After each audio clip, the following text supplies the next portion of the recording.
The 7th Saga came out in 1993 with an ESRB rating of Everyone 10+. This game was developed by Produce and published by Enix. I've owned this game for a while, and when it comes to RPGs, I like having lots of time to play. So when Scott Beck requested a review of this game, I thought I had plenty of time to complete it. Now, this is an interesting game from the start. You can choose between 7 characters, and later on you'll be able to add one additional character. When given an option, I usually pick a tank or a brawler type character and find a strong healer to complement my first choice, and a DPS to maximize the most damage. Unfortunately, this game only allows a 2-character party. I chose the alien Wilmy Pellin because he had the highest melee stats, and I took Isona only because the others didn't want to join my team. The story starts really strong. A king recruits and trains 7 people to find 7 runes to determine his heir. Like most RPGs, you'll need to speak with everyone so you can figure out where the next place to go or what item is needed to progress. The biggest issue I ran across and ruined the story for me is not having a detailed map. You get a world map, but you get those vague directions like go northwest of town only to run into a mountain, and that really messes you up. So I found a map online and eventually just started using a strategy guide.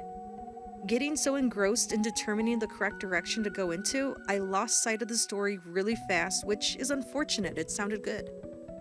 The fighting system has the standard menu options, and your turns are determined by your stats. But it's different because it pulls from the overhead map view and shifts the viewpoint to behind your character. The manual even tells you to defend on the first round, and the second attack will become more powerful if you do. The soundtrack is pretty amazing, and there's music for everything, so it didn't get very stale while playing. The sprites are very detailed. I loved how there was so much diversity in enemy appearances, and there was plenty of color to keep my attention. I mostly never complain about this, but there are way too many cheats available for this game, and some didn't work, so I ended up checking off all that I wanted to apply. Eventually, this strategy worked, and I got a level bump to 99.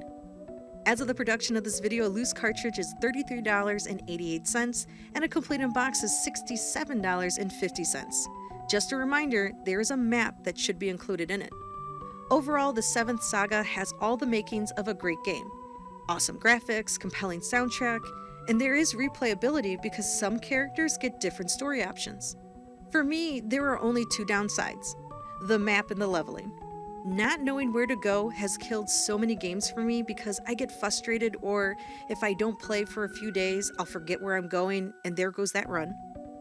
The leveling in this game wasn't difficult at first because, like any RPG, you should be level grinding to where you can at least one-shot enemies before moving to the next area. And there are even items like Bottle of Power that increases attack, Bottle of Protect that increases defense, and Bottle of Agility that increases agility that will make boss fights easier. It's the leveling after you're sent to the past, which the game can be hard if you haven't invested in those hours. Hell, if you don't level grind before this point, it might be impossible to continue. Plus, this happens so far into the game that it may be a spirit killer and you might not have the energy to restart. But I don't think that makes this a difficult game. Rather, it's the mandatory level grinding that makes this game relentless. I imagine on the second run, you'll be able to enjoy the game and story thoroughly, since you'll know where to go, what level to be at, and what team to create.